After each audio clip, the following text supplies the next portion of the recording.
서두에 말씀드렸듯이 그 감각적 욕망과 성냄은 이제 수행에 있어서 우리가 이제 세속에서 살면서 가장 대표적으로 좋아하는 거는 거머쥐고 내가 마음에 안 드는 건 이제 싫어하는, 배척하는 이런 마음 상태의 가장 대표적인 게 이제 감각적 욕망과 적이라고 하는 성냄, 이 두 가지거든요.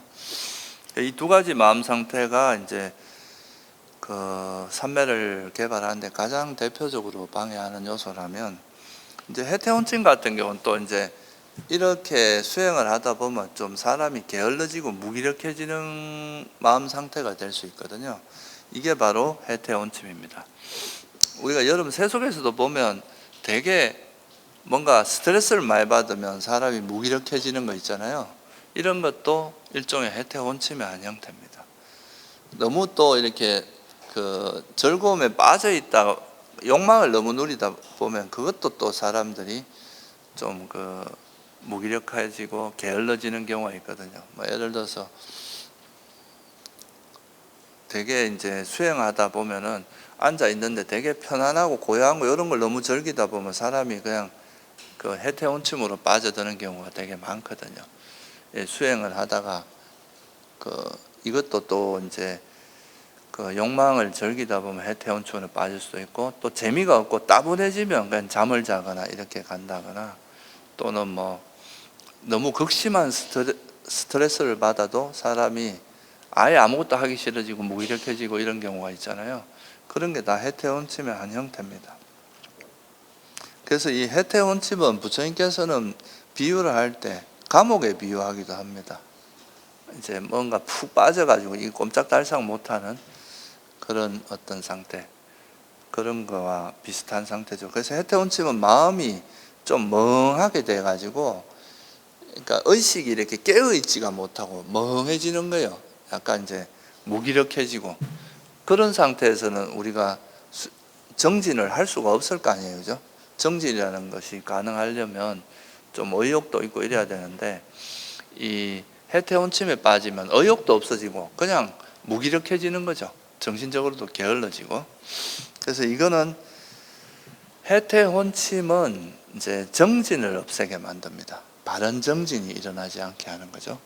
우리가 수행을 해서 뭔가 성취를 하기 위해서는 팔정도에서 뭐가 나옵니까? 바른 정진이 필요하잖아요, 그죠? 열심히 노력을 해야 된단 말이죠.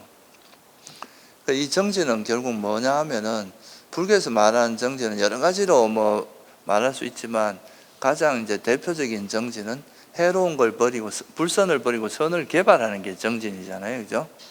근데 내가 지금 막 화가 나고 뭔가 감각적 욕망에 막 빠져갖고 그거 즐기고 있는데, 아유 뭐 버려야 되는데 하고 그냥 안 하고 있는 거, 이런 게 일종의 해태원침인 거죠. 그게 이제 마음이 무기력해지고 게을러지니까, 이거 빨리 일어나서 저 뭐 해야 돼, 숙제도 해야 되고 뭐 일도 해야 되는데 하면서 계속 누워갖고 TV 보고 있고, 이런 게 다 해태원침의 한 형태다, 이렇게 보시면 됩니다. 그래서 이 해태원침은 정진을 사라지게 하고, 이 해태원침이 많은 사람은 지혜가 없어져요. 삼매만 없어지는 게 아니라 지혜가 없어요. 우리가 보통 지혜가 없는 존재의 대표적인 거를 우리 축생으로 뽑잖아요, 그죠? 이제 축생을 보면 축생들이 제일 많이 하는 것 중에 하나가 뭐예요? 잠자는 거거든요. 거의 하루의 대부분의 시간을 자는 걸로 보낸단 말이죠. 그래서 이게 해태원침에 빠져 있는 그런 거라고 볼 수 있어요. 그래서 이 해태원침은 이제 마음을 게을르게 하고 무기력하게 만들기 때문에 게으르고, 이제 우리가 마음이 부지런해야지 빨리 번뇌가 일어나면 즉시 알아차리고 이걸 거기에 적절하게 대처를 해서 빨리 내려놓는 이런 방식으로 이제 노력을 할 수 있는데, 마음이 게을러지면 뻔히 지금 장애에 빠져 있으면서도 노력을 안 하는 거야. 그냥 방치하고 있는 거죠. 이게 이제 해태원침의 특징이에요. 그래서 해태원침은 사람을 게으르게 해서 정진이 없어, 바른 정진이 일어나지 않게 하는 거다, 이렇게 이해하시면 됩니다.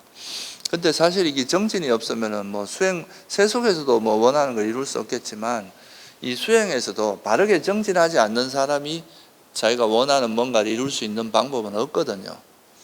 그래도 열심히 노력해야 됩니다. 그러니까 요즘 이제 뭐 사람들이 워낙 힘들고 이러다 보니까 이제 수행도 아무것도 하지 마라. 뭐 원래 너는 완전하다 막 이런 소리를 하는데 뭐 만약에 다 완전하면 사실 수행할 필요가 아무도 없겠죠. 부처님께서 굳이 이 세상에 나와서 수행법을 알려주시고 뭐 열심히 정진하라고 바른 정진을 서라고 이럴 이유가 전혀 없는 거예요. 아니 지금 수행 아무것도 안 해도 아무것도 안 해도 여러분이 정말로 행복하다면 아무것도 안 해도 상관없겠죠. 근데 아무것도 안 하고 있는다고 행복해지는 게 아닙니다. 괴로움은 현실이고, 그 괴로움이라는 것은 아무리 내가 마음을 내 혼자 그렇게 뭐 이미지 트레이닝을 하고 그렇게 뭐 한다고 해서 괴로움이 없어지는 건 아니거든요. 그래서 우리가 열심히 정진을 해야 되는데 뭐 아무것도 하지 마라든가 또는 가만히 있으라든가 이런 건 사실 사람들이 너무 과하게 노력을 하니까, 항상 노력을 하는 게 이제 보통은 보면 욕심으로 달리니까 항상 과하게 노력하거든요. 그래서 힘을 좀 빼주기 위해서 하는 이야기예요. 그거는 균형을 잡아주기 위해서. 진짜 노력하지 않으면 그거는 아무것도 안 됩니다. 노력하지 않고 이루어지는 건 없거든요. 그래서 이게 이제 바른 정진을 하기 위해서는 우리 의식이 또렷하게 깨어 있어야 되는데, 이 또렷하게 깨어 있는 거의 반대가 해태원침이에요. 멍한 거예요. 멍하고 이러니까 지혜가 생길 수가 없겠죠. 그러니까 이제 삼매도 안 생길 뿐만 아니라 지혜가 생길 수 있는 토양이 안 돼요. 우리가 세속에서도 뭔가 이렇게 좋은 성과를 내려면 의식이 깨어 있어야 가능한 거잖아요, 그죠? 그래서 이것도 수행도 마찬가지다. 해태원침에 빠져서 멍하게 있는 게 아니라 우리가 그 삼매하고 사실 숙면하고 다른 점은 뭐겠어요? 숙면은 그냥 정말 이렇게 편안하게 잠을 자는 거지만, 이게 우리가 삼매라는 거는 어느 하나의 대상, 그러니까 니미따라든가 이런 하나의 대상이 그것만 알아차리면서 다른 걸 다 씌워서 편안하고 고요하고 이렇게 되는 거거든요. 잠잠해서 고요하고 편안하고 행복한 거하고 틀려요. 이거는 정신적으로 또렷하게 깨어있는 게 있어야 되거든요. 그게 없는 상태는 해태혼침의 형태고, 이게 정말 이제 불교에서 말하는 삼매나 삼매라는 거나 유익한 마음 상태는 항상 또렷하게 깨어있는, 해태혼침이 없는 상태일 거 아니에요. 해태혼침이 있는 상태는 해로운 법이니까. 해태혼침이 없는 마음 상태는 또렷하게 깨어있는 상태다, 의식적으로. 그러니까 바른 정진이 가능하고 의식이 활기차게 되어 있는 상태라고 봐야 되겠죠. 그래서 이런 정진을 해야 우리가 바른 정진을 통해서 우리가 괴로움의 소멸에 도달할 수 있잖아요, 그죠? 괴로움 소멸을 실현할 수 있는데, 해태원침에 빠져서는 삼매도 이룰 수 없고 지혜도 이룰 수 없기 때문에 절대로 괴로움의 소멸을 실현할 수는 없다. 괴로움의 소멸을 실현하기 위해서는 바른 정진이 있어야 된다는 거. 그걸 알면 해태원침에 빠지는 것의 위험성은 지혜의 종자가 없어집니다. 삼매와 지혜가 없어져. 그렇지만 바른 정진을 통해서는 우리가 괴로움의 소멸을 실현할 수 있게 됩니다. 우리가 37 보리문법 중에서 하나가 사념처가 있고 사정건이 있잖아요. 이게 바른 노력의 4가지 형태거든요. 이 사정건을 통해서 괴로움의 소멸을 이룰 수 있습니다. 그만큼 이 바른 정진이 중요한 겁니다. 그 다음에 이제 조금 더 구체적인 방법은, 여러분들이 잠은 이제 예를 들면 호흡 수행할 때 졸음이 넘어온다. 그럼 숫자를 세는 것도 졸음을 깨는데 좀 도움이 돼요. 뭐 들숨 날숨 하나, 들숨 날숨 둘, 이렇게 숫자를 세요. 숫자 셀 때도 그냥 10가지 세고 또 처음부터 다시 세고 이렇게 하는데, 하나 둘 셋 넷 다섯 몇 가지 셌는지 모른다 이러면 거기서부터 또 넘어가지 말고 다시 처음부터 다시 해야 됩니다. 하나 둘 셋 넷 다섯 여섯 일곱, 하나부터 10까지 그거를 이제 절대 잊어버리지 않고 딱 끝까지 세면 그래도 정신을 차려야 될 거 아니에요, 그죠? 이게 이제 정신을 깨어나게 하는 효과가 있습니다. 그러니까 이건 이제 경전에도 보면 이런 설명이 나옵니다. 또 하나는 빛을 보는 거예요. 우리가 그러잖아요. 여러분들 그 뭐고 잠자기 전에 스마트폰 보지 마라 그러잖아요. 이게 자꾸 빛이 그 눈에 그 특히 뭐 그 푸른 빛이라 그러잖아요. 그런 게 이제 자꾸 들어가면 잠자는데 방해된다 그러잖아요. 그리고 여러분들 그 밤에 잠 잘 못 자는 분들 낮에 눈에다 빛을 많이 넣으라고 하죠. 그래야 잠을 잘 잔다고. 근데 이게 눈에 빛이 들어가면 잠을 깨게 해주는 효과가 있어요. 낮이라고 생각해서. 그래서 눈을 감고 이렇게 수행하다가 졸음이 온다 싶으면 잠깐 눈을 떠서 눈에다 빛을 많이 이제 좀 담아두면 잠을 깨는데 좀 도움이 되고. 그리고 나중에 이제 여러분이 수행을 하셔가지고 좀 더 이제 수행이 깊어지면 니미따라고 하는 거는 이제 좀 우리 마음이 이렇게 밝아지는 상태인데, 그런 상태가 되면 사실 잠이 거의 안 옵니다. 그거는 이제 이 광명상이라고 하는데, 이 빛이라는 것이 우리 의식을 좀 깨어있게 하는데 도움이 된다. 그걸 외적인 빛이 아니라 자기 내면에서 그런 빛이 생기면 이제 이거는 사실 거의 잠이 안 옵니다. 그리고 또 하나는 이제 우리가 보통 졸음이 올 때는 의식이 둔해지잖아요. 그죠? 그러니까 이럴 때는 의식을 활성화시키는 게 좋은데, 그 활성화시키는 방법 중에 하나가 여러분이 기억하고 있는 경전을 암송하는 것도 굉장히 도움이 돼요. 그러니까 뭐 예를 들면 자해경이나 또는 아니면 짧은 구절, 뭐 여러분 우리나라에서 많이 하는 반야신경 같은 걸 해도 돼요. 근데 뭐 좋기는 자해경이나 이런 거 하는 게 좋고요. 또 하나는 나모따사 바가와또 아라또 삼마 삼부따사라고 하는 이런 구절, 이게 이제 부처님께 기회하는 구절이거든요. 그러니까 세존, 그리고 이제 공양 받을 만하신 분, 그리고 바르게 깨달은 그분께 귀의합니다, 이런 뜻이에요. 그래서 이런 구절을 한 뭐 계속 잠이 깰 때까지 나모따사 바가와또 아라또 삼마 삼부따사 이렇게 머릿속으로 이렇게 암송을 해줌으로써 머리가 좀 더 활성화되면 그것도 잠이 깨는데 도움이 돼요. 이런 이제 구절에 잘 익숙하지 않은 분들은 뭐 우리나라에서 뭐 천수경 같은 데서 하는 그런 구절을 외워도 되고요. 자기가 좋아하는 경전 구절, 너무 긴 건 안 좋고 어느 정도 적당하게 한 1분보다 좀 넘지 않는 그런 거를 예를 들면 자해경이 한번 독송하는데만 빨리 하면은 한 1분 정도 걸리는데, 천천히 하면 좀 더 걸리지만 이거는 약간은 속도감 있게 하는 게 좋거든요. 잠을 깨는 거라서. 그렇게 하면 한 몇 번 정도 이렇게 하고 나면 금방 이제 또 의식이 활성화됩니다. 그렇게 하는 방법이 있고요. 또 제일 좋은 거는 극기 수행으로 전환하는 게 제일 좋아요. 졸음이 올 때는. 제가 지금 말씀드리는 거는 이제 보통 대중이 같이 수행할 때는 혼자 일어나기가 힘들잖아요. 그럴 때는 이제 이런 다양한 방법을 쓰는데, 만약에 혼자 수행해서 졸음이 너무 많이 온다, 그러면 제일 좋은 건 극기 수행으로 전환하는 겁니다.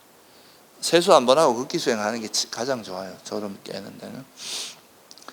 경전에 보면 이런 말도 나와요. 두 깃볼을 잡아당기고 손을 사지를 문질러 준다, 뭐 이런 말도 나옵니다. 그러니까 우리가 이제 졸음이 많이 온다면 기도 이래 잡아 다니고 몸을 좀 문질러 주고, 물론 이거는 이제 옆에 사람이 없을 때 해야 되겠죠. 혼자 있을 때. 다른 사람이 있을 때 하면 좀 방해가 되겠죠. 그리고 자리에서 일어나 물로 눈을 씻는다, 이런 것도 있어요. 경전에 보면 되게 구체적인 방법들이 많이 나옵니다. 그리고 이제 아까 말씀드렸듯이 극기 수행으로 전환하고, 보통 이제 이런 해태혼침에 빠질 때는 의식이 둔해지기 때문에 이럴 때 이제 그 뭐랄까 자기 일종의 그 뭐 지혜를 개발하는 쪽으로, 또 이제 다음 시간에 제가 설명을 드리겠지만 반조하는 것, 자기한테 일어난 번뇌를 반조하는 것도 일시적으로 써보는 것도 괜찮습니다. 의식을 활성화시켜 주는 게 중요하거든요. 그리고 또 이제 이런 그 해태혼침을 벗어나는 가장 또 대표적인 방법 중에 하나가 죽음에 대한 명상, 죽음에 대한 명상입니다. 그러니까 죽음을 우리가 생각하면서 내가 언제 죽을지도 모르는데 맨날 이렇게 잠만 자서 되겠느냐, 스스로를 경책하면서, 사실 그렇잖아요. 우리가 참 안타까운 일들이 최근에 많았지만 그런 이제 뭐 사고가 일어나기 몇 초 전만 해도 불과 1분 전만 해도 본인들이 이생에 그게 마지막이 될 거라는 걸 안 사람은 거의 없거든요. 그런데도 어느 조건이 됐을 때는 그게 그냥 뭐 그런 일이 벌어지면 그건 피할 수 없이 그래 되는 경우도 많거든요. 그러니까 우리 삶이라고 하는 게 항상 이렇게 언제 죽는다는 걸 딱 정해놓고 죽는 건 아니잖아요. 그죠? 죽는 거는 확실해. 그렇지만 언제 죽는다는 걸 명확히 알 수는 없어요. 사실 여러분들이 숨만 한 뭐 몇 분만 안 쉬도 죽어요. 그러니까 이게 이제 우리 삶이라고 하는 게 그렇게 아주 견고한 건 아니다. 그런 걸 이해하면 내가 그래도 살아있을 동안에 좀 이렇게 게으르지 말고 정말 열심히 해야 되겠구나. 이런 그런 경각심, 절박함 같은 게 일어납니다. 그래서 이 죽음에 대한 명상은 그런 이제 절박함을 일으키는데 아주 좋은 수행법입니다. 우리가 죽을 수밖에 없다는 거. 언젠가는 그러니까 우리 인생이 그렇게 길지 않다는 걸 이해하고 그렇게 하면은 이제 그것이 우리가 절박함을 일으켜서 좀 더 수행하는데 도움이 된다. 정진을 일으키고 해태원침을 버리는데 도움이 됩니다. 근데 모든 방법을 써도 안 된다. 그러면 자는 겁니다.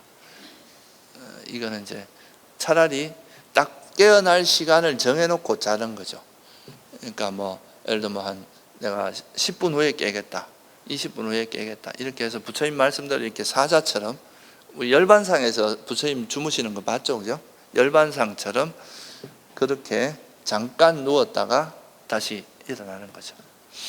너무 편한 자세로 자면 푹 자버립니다.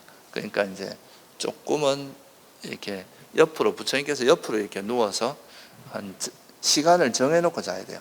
보통 우리가 자선할 때 보면은 습관적으로 자는 사람들이 있거든요. 근데 그거는 되게 위험한 겁니다.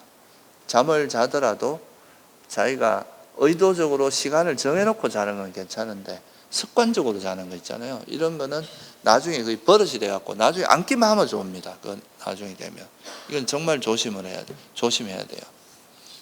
그 뭐 보통 이제 오랫동안 자선하고 이런 분들이 보면 잘못하면 그 버릇이 돼가지고 딱 앉아 5분 지나면 이렇게 딱 이렇게 자는데 그거를 본인이 자는 걸 모르는 경우가 되게 많아요. 그거는 그렇게 되면은 거기서 벗어날 수가 없거든요.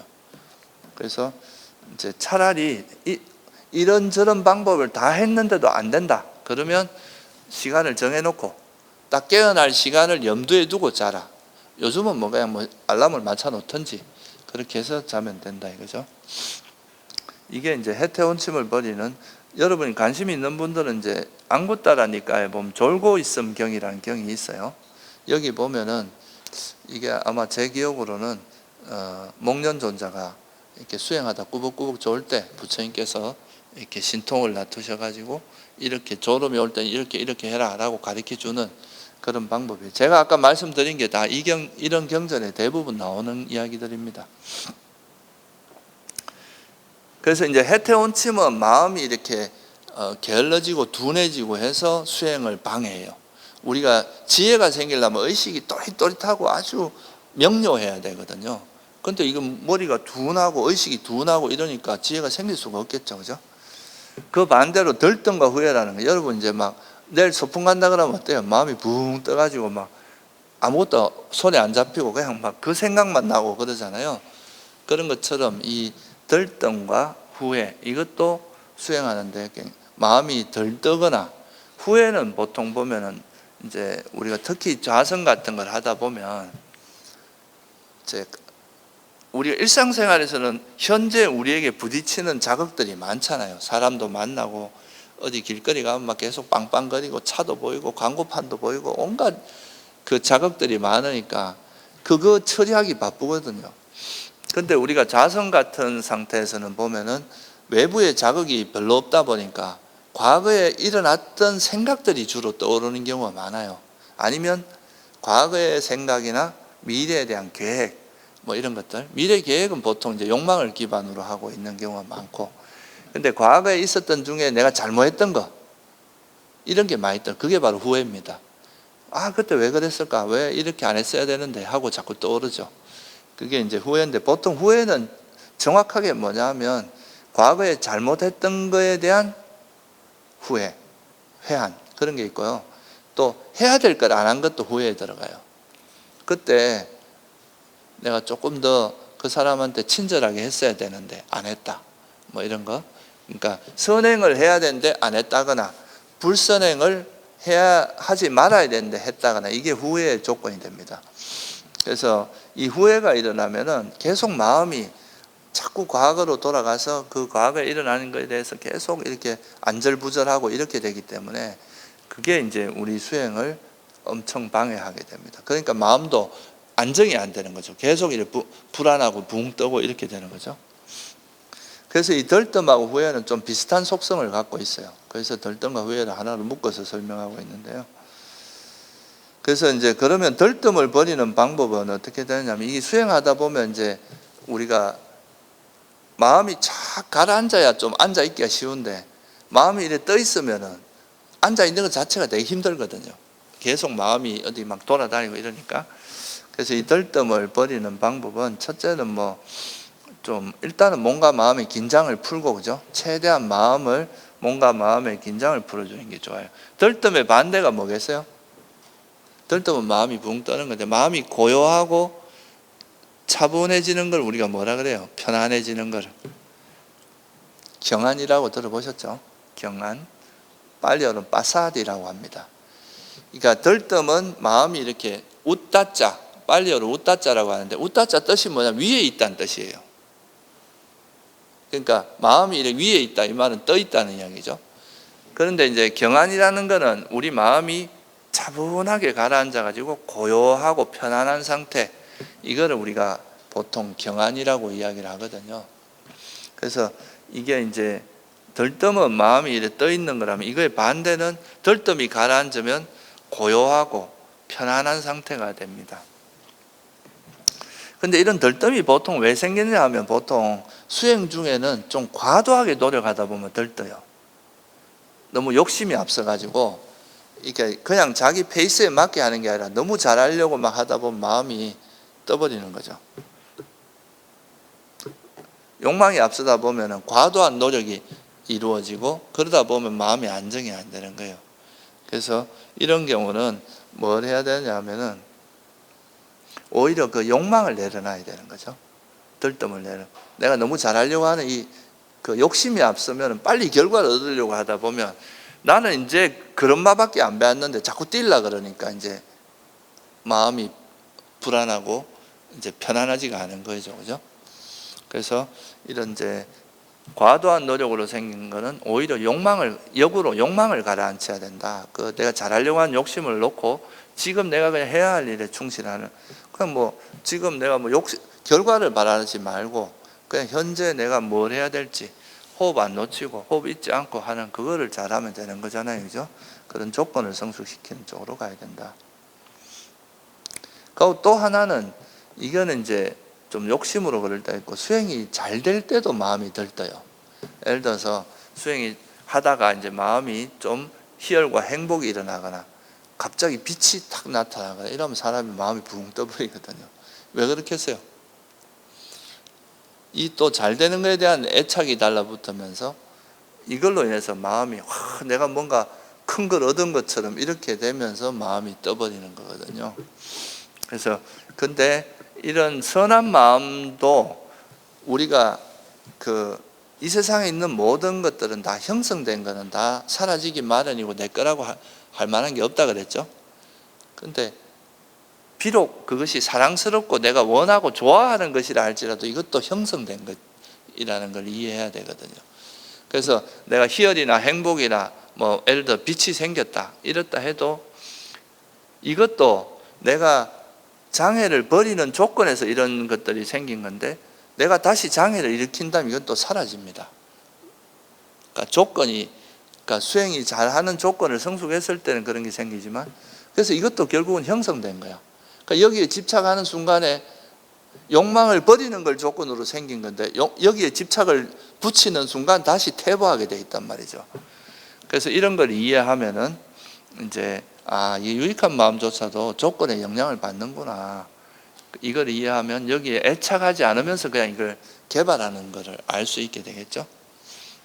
그래서 이런 것도 그 유익한 마음도 형성됐다는 걸 이해함으로써 또 들뜸을 내려놓을 수 있어요.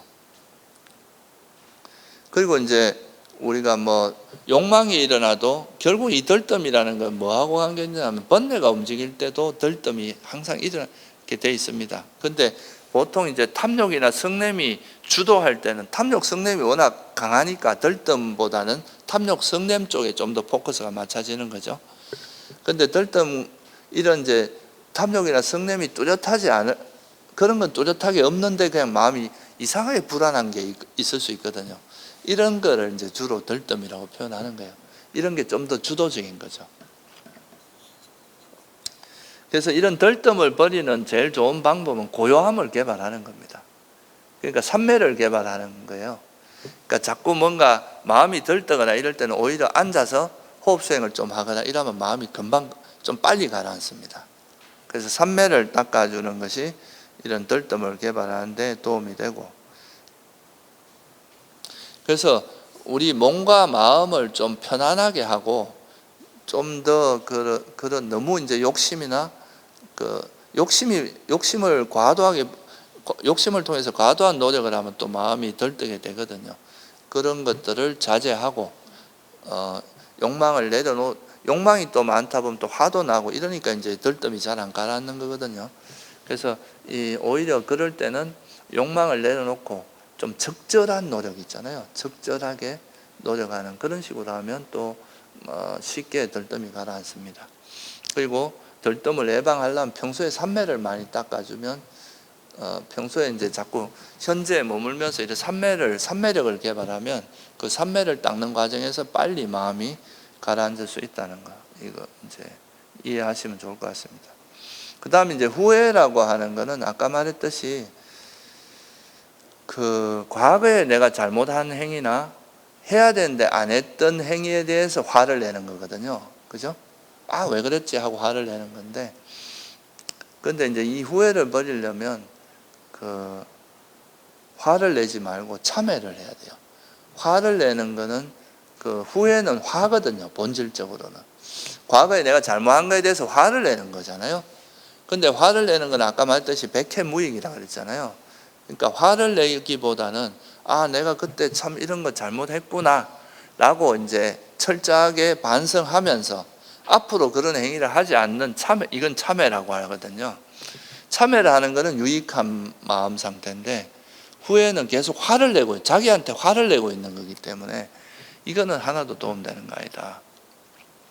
그래서 이제 후회보다는 참회를 하는 게 중요하다는 거, 이거를 이해하시고, 그래서 이제 이런 후회를 버리는 제일 좋은 방법 중에 하나는 계를 잘 지키는 거예요. 계의 가장 큰 이익은, 계를 지키는 것의 가장 큰 이익은 후회 없음이라 그랬거든요, 부처님께서. 여러분이 행해야 될 일을 하지 않으니까, 또는 해야 될 일을 하지 말아야 될 걸 하니까 후회가 생긴 거 아니에요, 그죠? 계를 잘 지킨다는 것은 이제 오계 이런 걸 잘 지키는 것도 있지만, 앞에서 말씀드린 감각 기능을 잘 단속하는 것도 계의 고급 단계의 계거든요. 그러니까 우리가 번뇌 일으킬 상황들을 아예 좀 차단하고 예방함으로써 그런 악행을 하지 않으면 후회도 없을 거 아니에요, 그죠? 우리가 보통 이제 하지 말아야 될 행위를 했을 때 후회가 일어나잖아요. 그래서 그거를 미리 계를 잘 지키고 이제 가해를 잘 지킴으로써 감각 기능을 잘 단속함으로써 이런 이제 후회될 일을 예방하는 게 가장 좋다, 이런 거겠죠. 그리고 또 이제 두 번째는 우리가 수행에서 가장 중요한 것 중에 하나가 선과 불선을 구분한 지혜라 그랬죠, 그죠?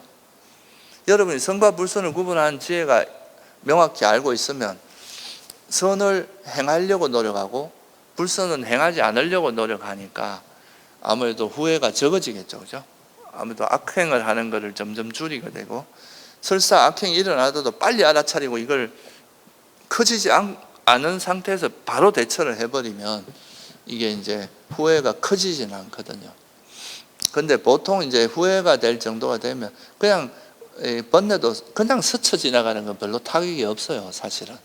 근데 이 번뇌가 막 방치하다 보면 화가 점점 커져서 첫 번째 화살, 두 번째 화살, 세 번째 화살 이렇게 한 서너 번 진행되다 보면 이게 이제 상당히 그 힘이 세지고 그걸로 인한 후폭풍이 커지거든요. 그걸로 인한 데미지가 커요. 그래서 이제 우리가 이것은 선이고 이건 불선이라는 것을 자기 마음에서 뭔가 화라든가 장애가 일어나는 순간에 빨리 알아차리고 이걸 놓아버릴 수 있는 힘이 있다면 후회가 생길 가능성이 훨씬 적어지겠죠, 그죠? 그래서 이런 것도 이제 우리가 후회를 버리는 방법이고, 또 과거에 이제 우리가 잘못은 아까도 말했지만 과거에 일어났던 일은 사실은 과거에서 이미 사라진 건데 그거를 현재로 자꾸 소환해서 또 그걸 화를 내고 또 기억으로 다시 소환해서 화를 내고 되새김질을 하는 거거든요. 이게 일종의. 근데 우리가 이제 불교적으로 보면 과거에 일어난 일은 과거의 그 조건에서 이미 사라져 버린 거기 때문에 그거를 지금 와서 이미 사라져 버린 것을 뭐 다시 기억해서 현재로 갖고 와서 이렇게 하는 게 화를 내는 것밖에 안 되잖아요. 아까 말씀드렸듯이 이거는 사실 과거에 이미 사라져 버린 거니까 실체가 없는 겁니다. 근데 현재로 자꾸 가져옴으로써 이게 약간 자꾸 실체화되는 거거든. 마치 내 마음에 뭔가 나쁜 행위가 들어앉아 있는 것처럼 이렇게 생각하는데 그게 아니라 과거에 일어난 것들을 그냥 단지 기억해서 현재로 가져오는 것뿐이다. 이렇게 이해하면은 그거는 그냥 실체가 있는 게 아니라 과거에 일어난 일이다. 그러면 내가 그런 행위를 해서 모른 척하고 지나가는 게 아니라 그때 이런 행위를 했을 때 어떤 문제가 생겼다는 걸 철저히 반성하고 이해하면 다시 그런 행위를 하지 않는 게 더 유익할 거 아니에요, 그죠? 그러니까 이제 그렇게 하는 게 바로 이제 참회라고 보시면 돼요. 그래서 과거의 행위는 실체가 없다는 것을 반조하는 것도 후회를 버시는데 되게 중요합니다. 우리가 보통 후회하는 사람들은 과거에 뭔가 상처나 과거의 잘못을 마치 실체화하거든요. 그게 마치 이제 실제로 있는 것처럼. 그냥 과거는 사라진 거예요. 그런데 사라진 건데 우리가 현재 다시 기억으로 소환해 오면 또 현재에 다시 드러나고 이러다 이게 자꾸 반복되다 보면 하나의 고정관념이 돼서 굳어져 버리는 거거든요. 그렇게 되면 이 실체화되면 잘 안 버려져요, 그게. 그래서 과거의 잘못이라고 하는 것도 결국은 조건에서 만들어진 거고, 그래서 이건 실체가 없다는 것을 이해하면 거기에 대해서 더 이상 우리가 겁어지지 않게 되고 놓을 수 있게 된다. 이렇게 보시면 되겠죠. 그래서 이게 이제 들뜸과 후회를 좀 내려놓는 방법입니다. 그 다음 마지막으로 이제 의심. 이 의심이라고 하는 거는 사실 이제 앞에서 제가 말씀드렸지만 감각적 욕망과 성냄은 플러스 마이너스 같은 거고, 이제 해태원침과 들뜸 후회는 업다운 같은 거거든요. 우리 마음이 붕 떴다가 또 너무 가라앉아 버리고 균형이 없는 거죠. 근데 의심은 길을 못 찾는 거예요. 이거 비유를 하면 뭐로 비유를 하냐면 사막 한가운데 있는 사람을, 길 찾는 사람을 비유를 해요. 이 길이 맞나? 하다가 아닌 것 같은데 또 이 길로 갔다가 또 이 길도 아닌 것 같은데 이렇게 계속 헤매고만 있고, 실제 이런 사람들은 실제 수행을 못 하거든요. 계속 의심이 일어나니까 이거 하다가 또 이거 아닌 것 같은데 이러면 또 딴 길로 가게 되고. 의심의 반대는 뭐겠어요? 신심입니다. 이거는 이제 우리가 일반적으로 말하는 보통 다른 종교에서 말하는 그런 맹목적인 신심을 이야기하는 게 아니고, 불교에서 말하는 신심은 확신 같은 거예요. 그러니까 내가 가는 이 길이 정말 이 길이 괴로움의 소멸의 길이구나라고 확신하는 것을 의미합니다. 이건 지혜가 바탕이 돼야 가능한 일이겠죠, 그죠? 그래서 의심은 마치 이제 사막에 이렇게 한가운데 놔두면 이제 막 어느 길을 찾지 못해서 헤매는 사람이라면, 신심은 이 길이구나. 우리가 팔정도를 딱 만나는 순간 이게 괴로움의 소멸에 이르는 길이구나 라는 확신이 들게 돼야 수행을 하게 되거든요. 그래서 이 신심이 정진에 굉장히 중요한 조건이 됩니다. 그래서 여러분들 그 오건이라고 들어보셨죠? 오건 오력. 신, 정진, 염정해라고 있어요. 신심이 있고, 신심이 있으면 정진이 있고, 정진이 있으면 바른 기억이 생기고, 바른 기억을 통해서 삼매, 지혜가 생깁니다. 그러니까 신심이 정진의 조건이 됩니다. 여러분이 믿지 않으면 노력 안 해요. 자꾸 의심만 해. 머릿속으로 계속 이게 맞나 저게 맞나. 그래서 이 의심은 망설이다가 수행조차 못하는 이런 위험성을 가지고, 이게 해악인 거죠. 근데 신심은 이 확신을 가지고 노력을 할 수 있게 돼요. 이게 이제 정진하는 힘이 되는 거죠. 우리가 스님들도 수행하다가 요즘 신심 떨어졌다 하고 이제 어디 가서 막 기도하거나 정멸보건 같은 데서 가서 막 기도하고 이런 경우도 좀 있거든요. 근데 그게 뭐냐 하면은 신심이 떨어지면은 내가 수행해 나가는 동력이 좀 약해. 우리가 수행을 이끌어 나가는 건 두 개, 지혜와 신심 같은 거거든요. 지혜의 힘으로 끌고 갈 수도 있지만 지혜는 좀 이성적인 거라면 신심은 좀 감성적인 거예요. 그러니까 막 신심이 넘치면 막 그 힘으로 우리가 수행을 해 나가 좀 어렵지 않게, 힘이 덜 쉬운 건 아니지만 신심이 넘치면 힘이 전혀 힘든 걸 모르고 수행할 수 있게 되거든요. 그래서 이 신심이 있어야 정진이 이루어지고, 정진을 통해서 이제 삼매와 지혜도 개발할 수 있기 때문에 의심의 위험성과 신심의 이익을 알므로써 우리가 의심은 신심으로 극복할 수 있다, 이 말입니다. 그래서 의심을 버리는 방법은 삼보에 대한 신심을 개발하는 건데, 부처님에 대한 신심을 개발하는 방법이 바로 붓다누사티라고 들어보셨어요? 이게 이제 부처님에 대한 바른 기억을 개발하는 겁니다. 그러니까 부처님은 어떤 분이라는 걸 계속 우리가 이제 깊이 반조함으로써, 부처님은 이제 예를 들어서 오염은 번뇌를 완전히 버리신 분이다. 부처님은 남이 보거나 보지 않거나 악을 행하지 않는 분이다. 그리고 윤회의 수레바퀴를 완전히 깨고 윤회에서 완전히 벗어난 분이다. 이런 분이, 아니면 여러분 많이 아신 열의 응공 정변지 명행족 선서 세간의 무상사 쪽, 이게 다 부처님이 가지고 있는 덕성이거든요.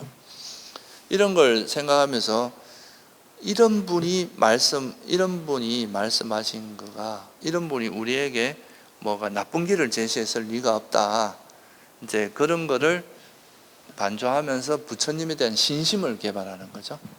이게 이제 붓다누사티고, 또 법에 대해서 또 이런 담마누사티라고 있어요. 법에 대해서 바른 길. 이 법이라고 하는 거를 반조하면서 이 법에 대해서 이제 우리가 사성제나 연기 이런 걸 하다 보면 법에 대해서 이해가 생기면서, 정말 이거 법은 우리가 진정으로 우리가 법을 의지해서 수행해야 되겠구나. 법만이 우리가 의지할 대상이구나. 부처님께서도 이제 사람에게 의지하라 그런 게 아니라 뭐에 의지하라 그랬어요? 내가 너희들에게 설한 법과 율에 의지하라 그랬잖아요. 그러니까 이제 그런 걸 보면서 법에 대한 신심, 그리고 부처님의 법에 따라서 수행해서 도가를 성자가 되신 분들, 수다운 사다마나 이런 분들에 대해서 이제 그거는 또 그런 분들은 실제로 이제 그 부처님의 가르침을 실증한 분들이잖아요. 그럼 이런 분들을 통해서 또 신심이 일어날 수 있겠죠. 그래서 이런 불법성 삼보에 대해서 신심을 일으킴으로써 의심을 버릴 수 있는 이게 방법이, 이게 대표적인 거죠. 불법성 삼보에 대한 신심. 그러니까 사실 불법성 삼보에 대해서 확고한 신심을 가지는 게 쉽지 않습니다. 여러분들이 어떤 이익이나 큰 두려움이나 이런 것 때문에 이런 신심을 포기할 수도 있거든요. 예를 들어서 누가 목에다 칼을 들여, 너 지금 당장 불교 포기해라. 부처님에 대해서 신심을 포기하면 살려주겠다. 또는 돈을 한 1,000억 좀 주겠다. 이런데도 그 마음에 조금 더 흔들림이 없기가 쉽지 않단 말이죠.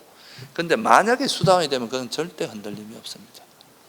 목에 칼이 들어오거나 어떤 이익을 가져다 줘도 무슨 이게 흔들리죠. 그래서 수다원이 됐는지 안 됐는지 확인하는 몇 가지 조건들이 있어요. 그 중에 하나가 그러니까 삼보에 대한 신심이 완전히 확고해지는 거죠. 어떤 경우에도 이걸 절대 흔들리지 않는 신심을 가지는 것.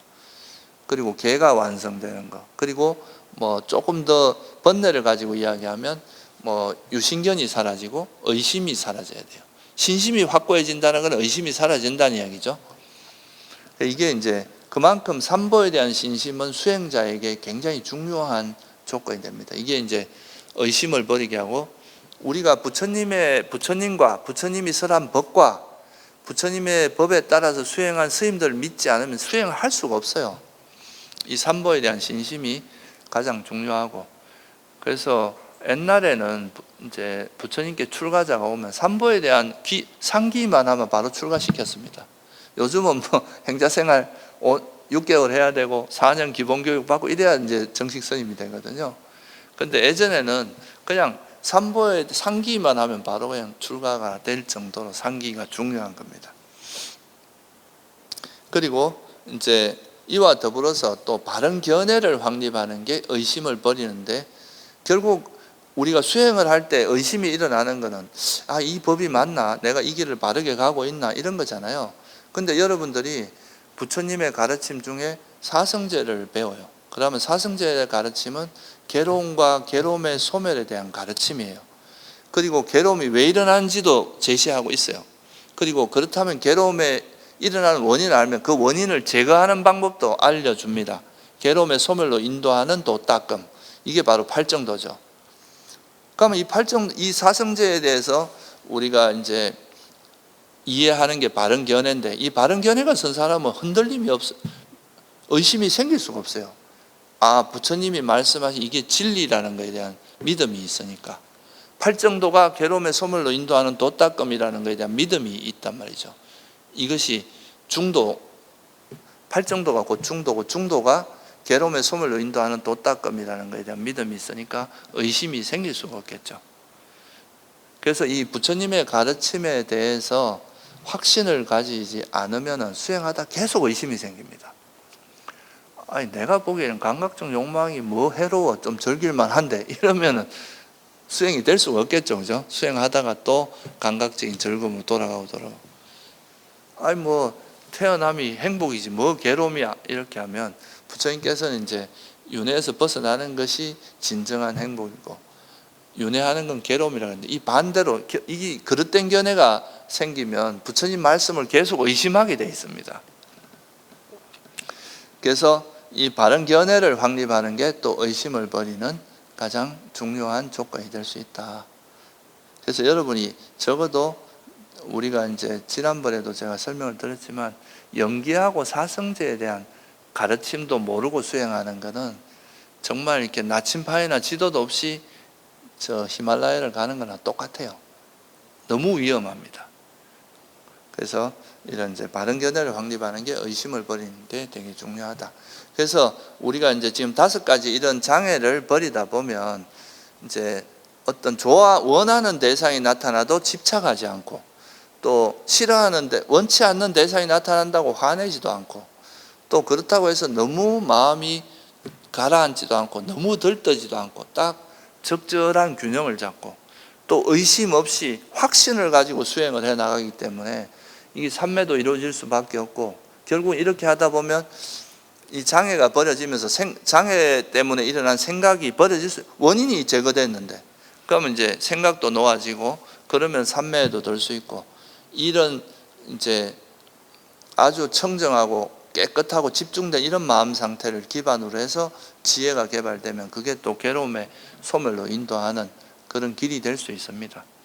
그래서 이제 오늘 말씀드린 이 5장에 버리는 다양한 방법들을 여러분들이 한번 잘 숙고를 해보시고, 자기가 이제 이전에 이야기했던 생각 없이 현재 알아차리기라는 그 호흡수행이나 극기수행, 일상수행에서 이 지혜를 어떻게 활용해서 장애를 내려놓고 그로 인해서 생각이 놓아지고 현재 머무는 삼매의 힘을 개발할 건지, 이거를 이제 수행 속에서 계속 익혀 나가는 것이 중요하다, 이렇게 말씀드릴 수 있겠습니다. 네, 오늘은 여기까지만 하겠습니다. 네, 수고하셨습니다.